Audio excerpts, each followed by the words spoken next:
幸患上癌症，及時就醫當然重要，但係抗癌嘅路途係充滿挑戰。除咗越嚟越貴嘅醫療使費之外，仲有啲好容易忽略嘅盲點。Mandy， 喂 Hira， 知道你曾經走過抗癌嘅路，當時你嘅挑戰係咩啊？當時係我自己摸到嘅，咁跟住就去做身體檢查，繼而確診。我記得整個手術連埋一啲跟進性嘅治療啦，差唔多要6位數字㗎。加上我治療期間我身體狀況咧，真係唔能夠正常工作，咁好影響我收入。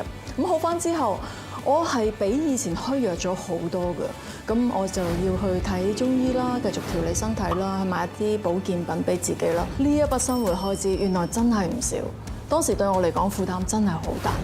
面對危疾，醫療開支長期停工帶嚟嘅收入損失其實都好大。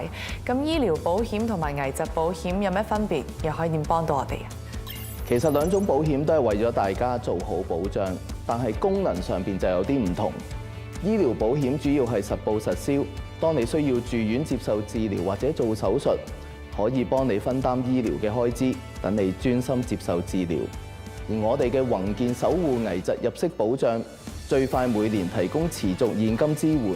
當不幸患上危疾，需要長時間治療，甚至暫時未能夠工作嘅時候，呢筆錢可以補貼收入，維持日常生活開支，例如供樓同埋家庭支出。